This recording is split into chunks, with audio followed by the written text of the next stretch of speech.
She's into F1 cards and F1 cars. Also, one of the world's biggest Lando fans, but redeems herself as an OP81 fan as well. Welcome to the show, Britt, otherwise known as Little Miss Wheelspin to everyone else on Instagram. Thank you so much for joining me on the second seat. Thank you so much for having me. Anytime. It's great to finally have you on the show. We've been talking on and off a little while now about getting you in to have a bit of a chat and explore the world of Formula One together, which is something that we've sort of been on and off with most of this year after bumping into each other at the Melbourne GP.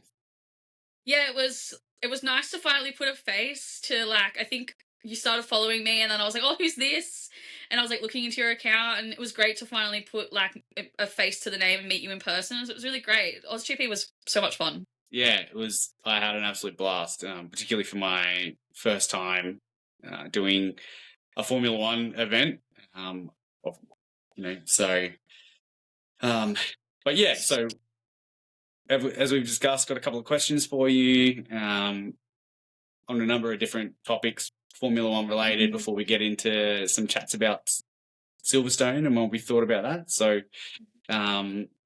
but first and foremost, for everyone watching, if you're not already on the social side, jump on, give us a follow. So at Second Seat, or same with Spotify and YouTube. And then for Britt, she's at Little Miss Wheelspin, or Lil, Lil, I believe. Is Lil, that right? yeah. Yeah, Lil Miss Wheelspin. So does some great content, particularly with the Lando side of the house. And that sort of leads me into my first question of two parts. What got you into Formula One in the first instance? And then the second half of that question is, what got you into the Formula One trading card side? So I actually got into F1 through edits on TikTok. Really? So I think, yeah. So I had seen, like, I think an edit of Charles. I think he was doing some sort of campaign, and I was like, oh my God, like, who's this? And so then I think I spent hours on TikTok looking through all different stuff. And I think it was December of 2023. So prior to like the year starting as well. And I had gone into work, and I was like, because I work with children, and I was like, have you guys ever heard of like Formula One? And they were like, yeah, like, come and have a look. Like, we'll look up the videos. And so I think I spent like an hour in the morning with the kids watching all these old like F1 videos. And it was great because it got me more involved with my kids too, which was really lovely. And then I just kept watching more and more edits, and then I just fell in love with it, which was really great. Yeah. And then the cards was, I think I found Turbo Attacks first. And then I was like, there has to be more. Because I had gone from loving Pokemon like back in the day when I was much, much younger. And then I heard that there was like wrestling, soccer, stuff like that. And then I was like, surely there's something for Formula One. And then I think on Twitter, I started talking to a bunch of girls and guys, and they were like, no, like, you need to get into Turbo, into Chrome. And I was like, okay. So then I looked into it, and I lost myself from there. And it just started like spiraling, and then I was buying and buying and buying. And I think at first I didn't actually think about how much expensive it was going to become. And then I have like a big, massive binder, and then I have a smaller binder, and then I have a box full of just cards. Yeah, wow, that's crazy. And heavy. that piece about TikTok and Charles, like, that has to be one of the more unique pathways or entry points to the sport that I've heard, right? So most people are like, oh, I grew up with it, or my dad or my parents are into it, or I watched Drive to Survive, but a random reel on TikTok and just spiraling from there, that's incredible, right? Like, yeah, I actually love that. That's awesome. That's really, really good. So we know your fave driver is Lando. What I want to know on the card side is, what is your favorite card? Oh, that's so hard, because it's not that it's a rare card. Yeah. I think my favorite card would have to be, It's called a Let's Go. It's Yep. from 2000 and the 2004 set, and I had seen it, and it's the most beautiful card I've ever seen. And it was so like so hard for me to find because it's a special insert card. Mm-hmm. That's probably like my favorite card, or his Miami Tops Now card, which I also have. Yeah. Yeah. Nice. So Yeah. I'm glad you mentioned the rarity side, because that was going to be my second question to this piece was, what is your most valuable card? Now, it can be sentimental, it can be financial, whatever, or both, whichever way you want to take it. So my most valuable card and has the best memory is my first GP was 2024, and I had said to myself, I really want to go. I'm going to try and do Melbourne Walk. So I got up at 4:00 in the morning on Friday. And I said to myself, you know what, fuck it. Like, I don't care if anyone comes with me. I don't care if I do this on my own. I'm going to go and do it, because if I don't do it, I'm going to kick myself in the ass. So I got up, got there, and I think I waited at gate 8 from 4:30 a.m. There was about 4 people in front of me. And I was like, listen, I'm going to do this. I'm going to push and I'm going to do it. So I ran and I sprinted to that walk and I got front row.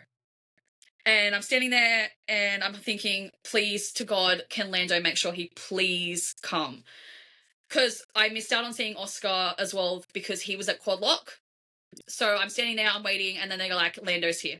He's coming. And I was like, oh my God. So I'm holding, I've got his card in my hand and he's walking past and I've got my hat and my card.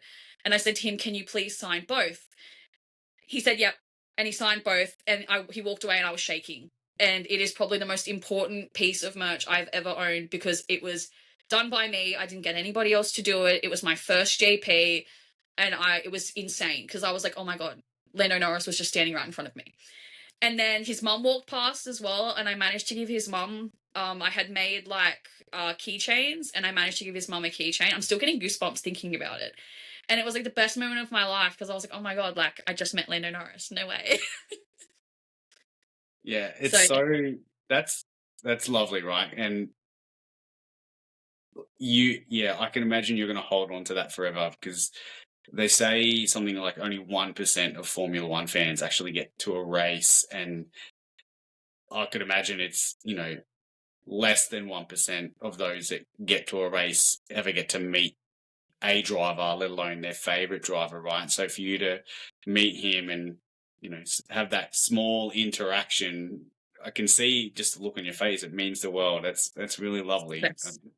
I'm jealous. Like, I want to get Lando's signature now, and I'm an Oscar fan. So, that's fantastic. So, I'm looking at my little helmet here, and it's putting something in my head about helmets, but for Lando. Do you have a favorite Lando helmet? My favorite helmet would probably have to be. That's so hard because he's had so many good ones. Probably when he did probably like the Brain for Dementia one was really beautiful. Yep. I loved that one, but I think my favorite helmet of all time would have to be Hungary 2020. Was that 2024? The blue one? The blue and white one? Yeah, That I looks think like so. the vase? Yes. That one. Yes. Yeah, that Yeah. is a very good choice. I like that. Yeah. I'm not a basketball fan, but his Miami basketball helmet, and even the one he did last year where it had like the raised paint effect and the car driving around the side. I can't remember for what race it was. The Werner Brockhurst one. He did that for Texas. Are you talking about the Werner Brockhurst one? I can't remember. Green? Yeah, and it has like the road that goes around the top of it and stuff like that. Yeah, I thought that was pretty cool too. So he has some fantastic helmets. Like I'll give him to that. His designs are huge. So okay, so favorite win. And now it doesn't have to be Lando, it can be anyone, but if you want to keep it simple and stick with Lando, do you have a favorite win of his? A favorite for Lando would be Miami. Like I was at work when that happened, and 24? I had said to the 24. Yeah, I was at work with the kids at work, and we were because I said to them, "How about I put on the race and we can watch it live?" Because obviously, I start work quite early in the morning, so I think it started at like 6 or 6:30, Mm. and I start work at 6:30. So I was like, okay, I'm gonna put it on. I plugged up my laptop. We put on KO, and we've got like a big screen that kids can watch it on. So I had it up, and the kids are like, "Lando's winning! He's winning! He's coming in first!" And I was like, "No way! Like, no way! He's gonna lose it. Something's gonna happen, and something's gonna happen." And we're watching, and we're watching, and we're watching, and he goes first. And I was like, "No way! No way! He's just won his very first race." And I remember thinking, like, "Oh my god, that's crazy!" And I was so excited. Kids are excited. So it's not just that it was my favorite driver's first win. It was the fact that, one, I got to celebrate it with people who also felt the same way, and it holds a sentimental value. Yeah. Like, it was just nice to see him do something he never thought he was going to do. Yeah. So I think that's probably a favorite one. And maybe when Oscar won China last year, that was nice. Yeah. No, I wouldn't say his first win holds. There's a bit of sadness to it because of what had happened. Yeah. So Yeah. I couldn't say Mm. that his first win was one of my favorites. Yeah. No.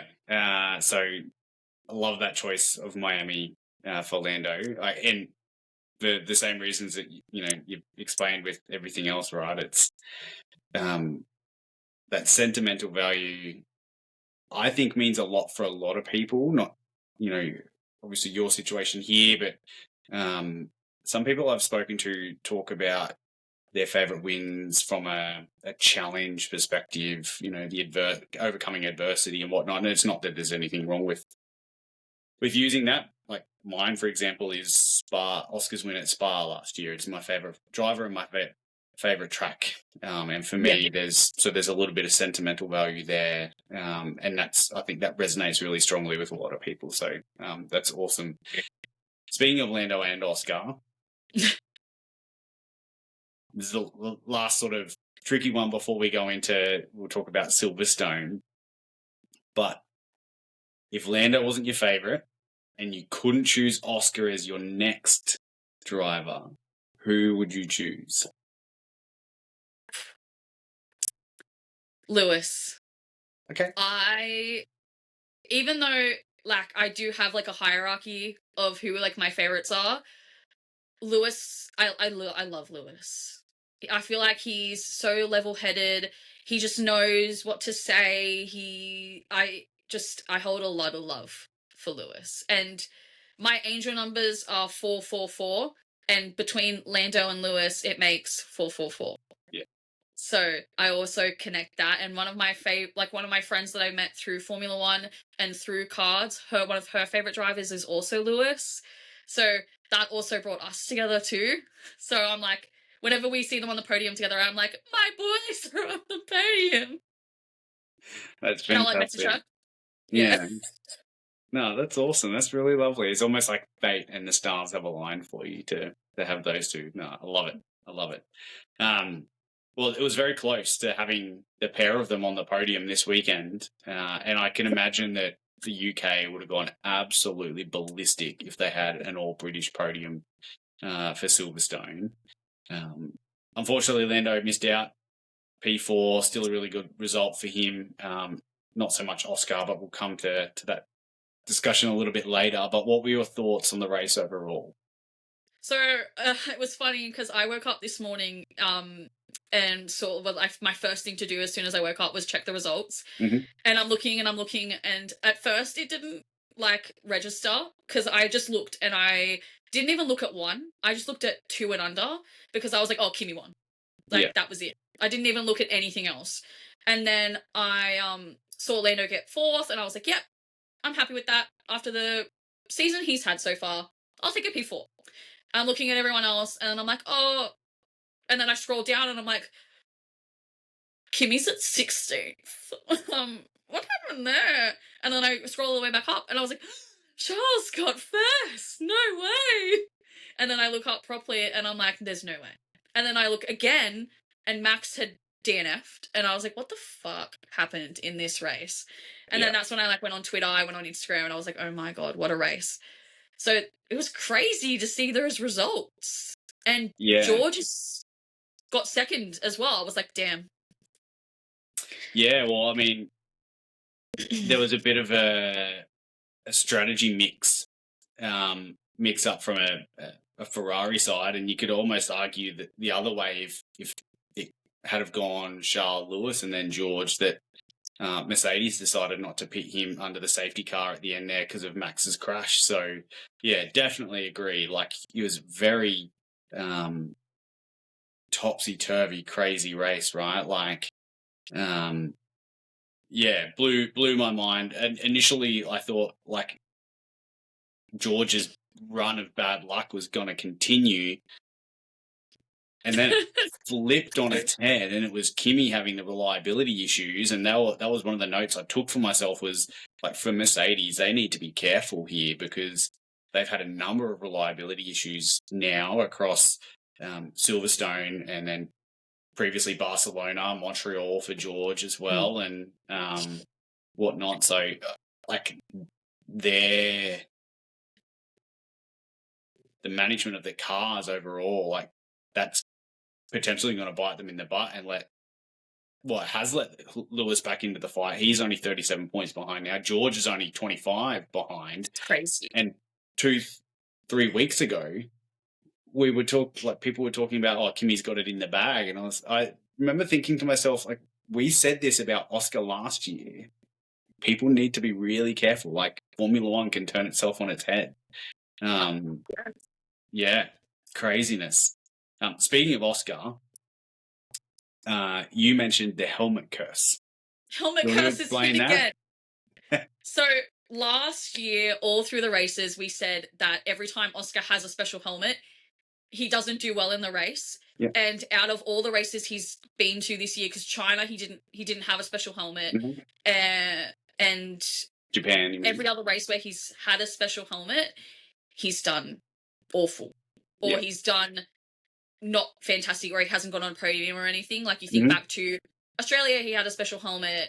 The last recent races, he's all had special helmets, and the special helmet curse has unfortunately hit again, because there was a time as well, I don't know if you saw, every time Oscar and Lando had a white suit or they had a black suit, they would do well, but only if they didn't have a special helmet. There was like a full discourse. After this, if you go and look up the white suit theory. Okay. Or the suit, the different suit theory. Yeah. And there's a massive deep dive on, like, if Lando or Oscar or both of them are wearing a different coloured suit, they do better than what they normally would. Okay. That's intriguing, because I went on a deep dive about the helmets after you mentioned that to me, and I crunched the numbers. So from his debut year, 23 through to now, he's had 14 races where he's worn a special helmet. That doesn't factor in the fact that he wore 3 helmets this weekend. It was only, I just counted the one each for the sprint race and the Grand Prix. So in that time, he's had 1 DNF and 1 disqualification, 2 non-point scoring races, 6 point scoring, P4 and below, and 3 podiums. Now, those 3 podiums were Monaco and Japan last year, both P3. Prior to that, it was Singapore 24. So, and he's never won with a special helmet. No, never. No. So there's some validity there. He's scored points more than he's not scored points, but he's not done too crash hot. I mean, Australia last year, right? He ended up P9, I think, in the end, after crashing out to P13 and getting it off the grass, Jeremy Clarkson's farm style. So yeah, it was insane to watch live. Insane. Yeah.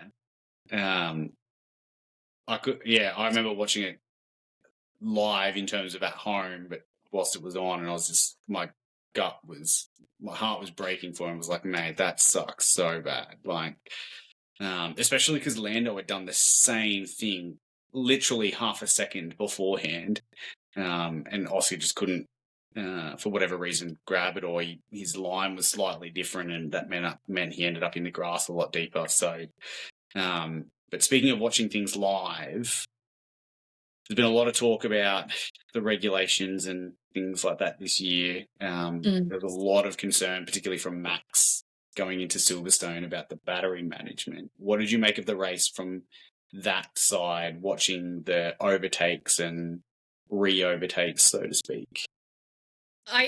So from starting it from the beginning to now as well, especially with Silverstone, that I noticed the battery management. It's so differentiates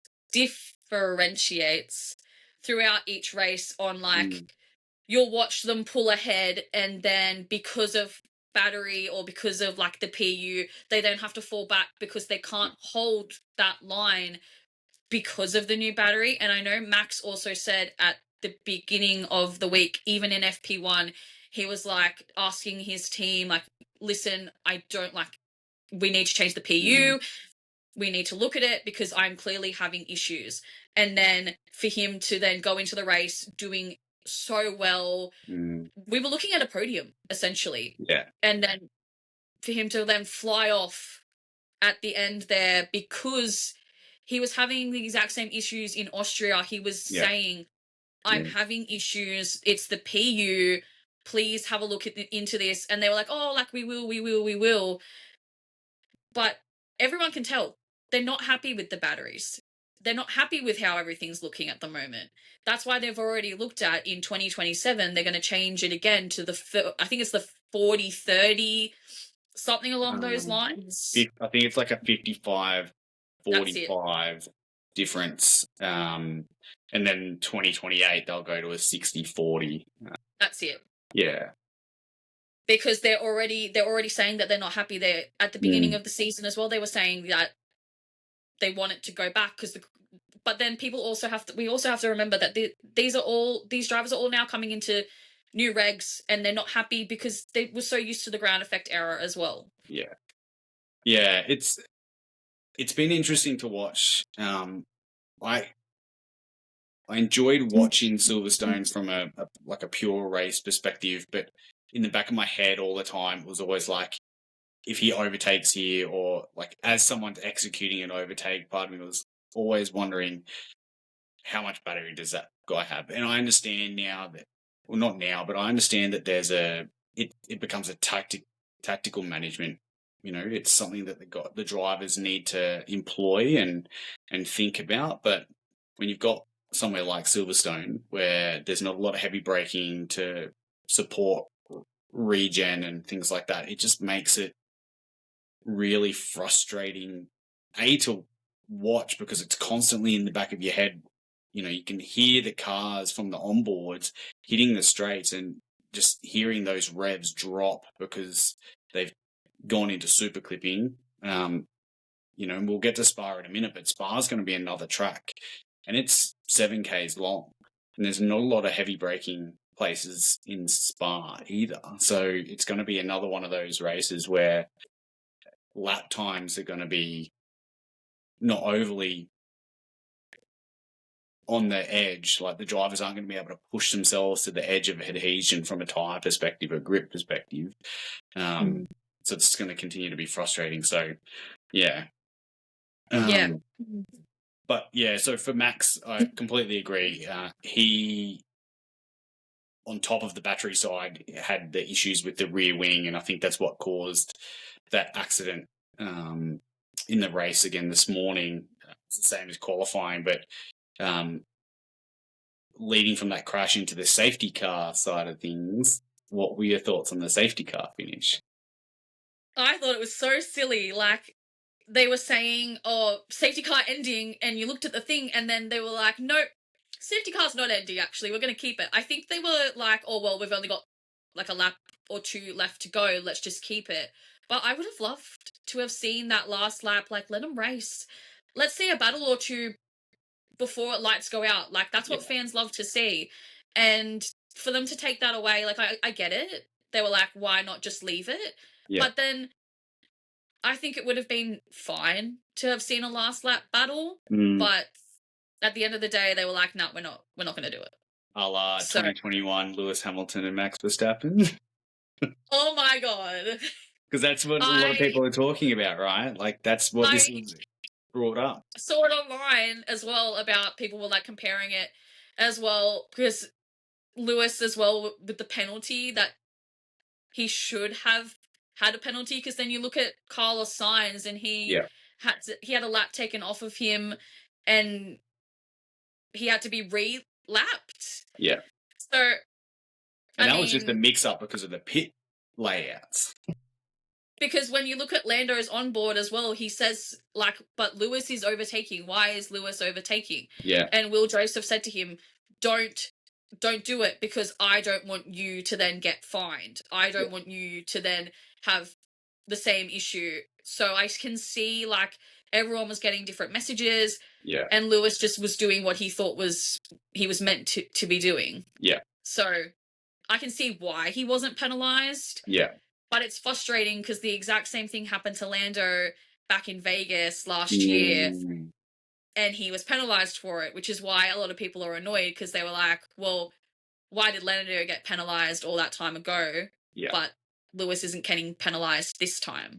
Yeah. So And I'm completely with you, because consistency of adjudication is a frustrating thing. And it's not even just for Formula One, right? Like, we see it.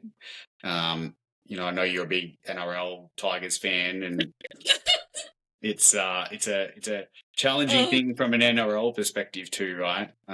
it's It's actually truly kind of one of something. the reasons I don't watch it anymore. Sorry for Oh, the tangent, everyone. NRL, for those that aren't Australian or New Zealand listening, is the National Rugby League. It's one of the top sports, top professional sports here in Australia. Think of it like Australia's version of American football. So, yeah, but it's yeah, certainly something. yeah, It's certainly definitely. something. I Um, can't talk. My one orange team did well, and then my other orange team didn't do well. yeah. So, What do you have any honourable mentions or observations from the race at all? Anyone you thought ooh, did well that you didn't expect? I have actually got a really big soft spot for Arvid Lindblad, Yeah, and I think he did so well this weekend. Same with the race, like the Racing Bulls did so good. We got that beautiful, I'm not going to say it, 6-7. yeah, We got that beautiful we got the beautiful points, and for our fellow Kiwi, Liam getting points as well. He's grown on me as well so yeah, far this season, and as has Arvid. And I feel like Arvid is someone we really need to look out for as well coming into this season. He's yeah. our only rookie, and he's doing extraordinarily well. I know we look at someone like Kimmy, Mm, and then we think like, oh, we got to put him to the same standard as Kimmy. But I think he's really coming into his own as well. I really think we need to keep an eye out on Arvid. I really enjoy him. I think he's really great as well. yeah, So Arvid stood out for me. Both the Racing Bulls did. And yeah, Gabby Bortoletto as well. He drove an yeah, extraordinary race. Did a yeah, very good job.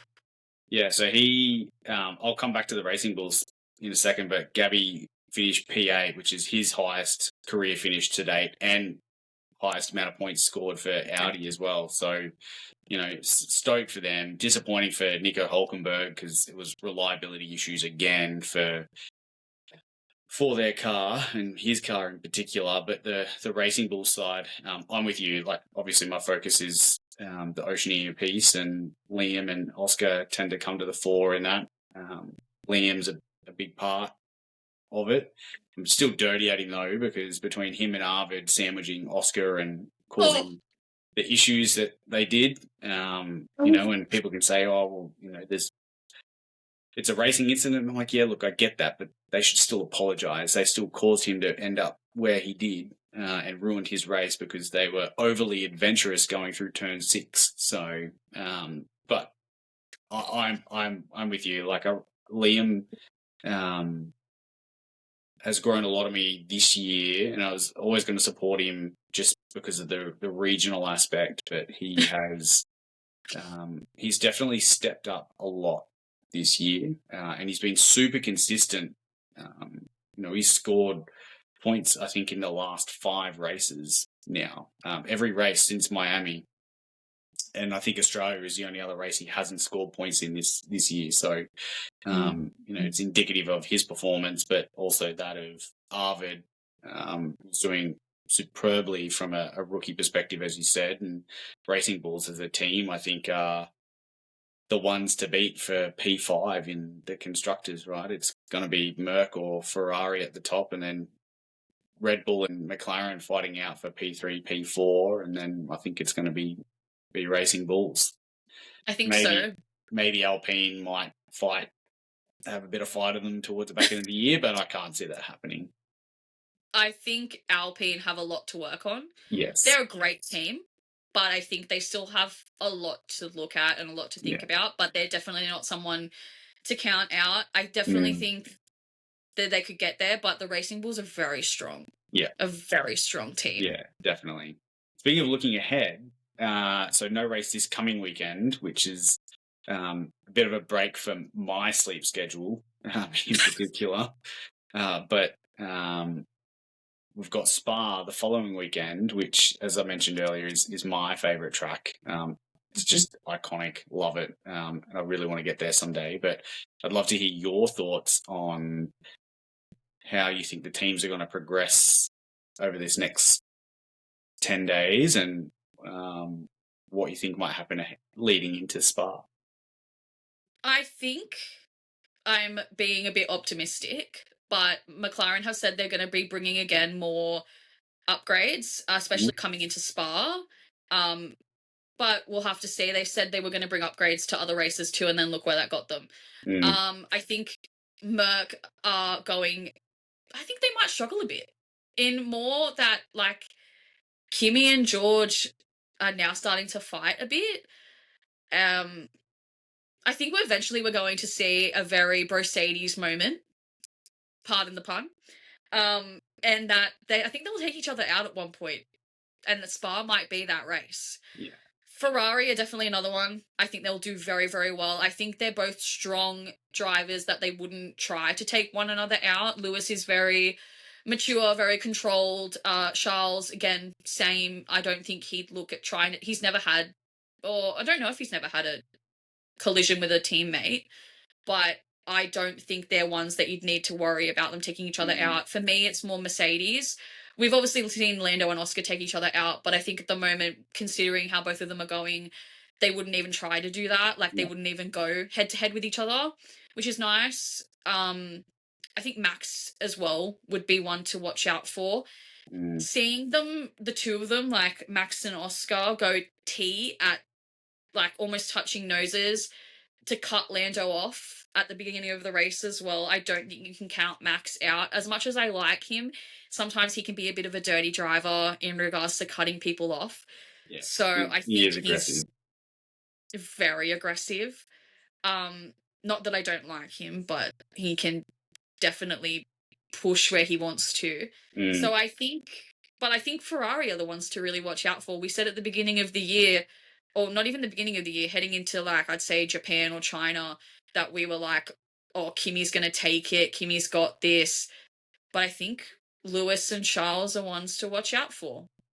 Yeah, I tend to agree. My concern with Ferrari is their top line speed, and there's a lot of long, not completely straight, but long straights in Spa. Even the long sweeping turns coming out of, like, going through Eau Rouge up into Radillon, and then even coming out, I can't think of I think it's turn 13, coming out into that long right-hand sweep before you come into the final chicane. I think those areas in particular will be challenging for them if they can't bring a step up from a top speed perspective. they're fantastic through the cornering. Their downforce, or their aerodynamics rather, is probably better than anyone else on the grid. But if they can sort their engine out and bring, some additional upgrades based on the ADUO that they've now got to Spa, then I think they'll definitely be difficult to beat. I'm with you on the Brosades side. I think we almost saw that in Montreal. Got very close. And if George didn't have that PU failure, I think we probably could have had the two of them take each other out. So, yeah. It's very reminiscent. Yes. 100. I was just thinking that as I was saying that, I was thinking about Lando and Oscar taking, Lando hitting Oscar from the rear last year. But it's going to be an interesting back end of the year. As I said, I think I said earlier, George is only 25 points behind now. That is 1 win and 1 DNF for Kimi. So a couple of races we could be looking at George back on top. Lewis is only 37 points behind, and he's just got to have a sniff. And if he has the right car, he is going to. I think I mentioned during the preseason testing episodes that I did. Lewis, every time he's joined a new team and it's been a new set of regulations, the year after he's joined, he's won the championship, and he's starting to put himself in that position. Sorry, go. No, sorry, I interrupted you. I even said it at the beginning of the year, that, because reminiscent again of when Oscar was overtaking in the championship and everyone thought he had it in the bag, that then Lando came back with a fantastic end of the year. I think we could see that from Lewis. I'm not sure about George. I don't count him out, but he's had a not so great year so far. You can try and compare him to where Lando was as well, but Lando was getting podiums every other single week. Yeah. He was still performing to an utmost standard. Not that George hasn't been, but you can see it's really affecting him to a point where it's very different, I think, from how McLaren did it. Obviously, we weren't happy with the papaya rules and stuff like that, but I think Toto needs to maybe put something else in effect or look at something else, because I think maybe, I don't know, it's very different from how McLaren did it, and that it's just different from the 2025 finale on how it all went down. But I think Lewis could go in with a chance. Number 9, please. Hey, number 8. No, should have been number 9. It could have been number 9. Records say otherwise. I'm with you, and part of me agrees, but 8. It could be number 8. Fuck, that would be amazing. So would I, to be honest. Just the history associated with it. I know a lot of people don't like Lewis, and that aside, the achievement alone is something to praise, and just being around to see that level of skill and across generations, right? Coming in as a rookie in the early 2000s and going through all of that space, he's just insane. Insane driver, just crazy. Yeah, across different cars and regulations and all the rest of it. So 100%. I would love to see it too. It would definitely make money. Yeah, it would be a good way to finish the year too, I think. So, all right. Well, I think that's all we've got about time for. Thank you so much for joining me. I've loved chatting with you. It's been a really, really good episode. For everyone else listening, make sure you, if you've got any questions, send them in via DM or email. Leave a comment on the episode or on Instagram. Again, at the second seat for myself and Little Miss Wheelspin for Britt. Thank you so much for joining me. Can't wait to catch up in person at the AusGP next year. And in Singapore. Yeah, that's right. Singapore. I forgot you were going there. Oh my gosh. I'm so Yes, excited. definitely. I'm so excited. I got a flag made. Nice. Yes. With Oscar's face on it. See it from the grandstand. Yes. Yeah, I love it. Oh, yeah. Love it. All right, thank you so much for having me. No, thank you.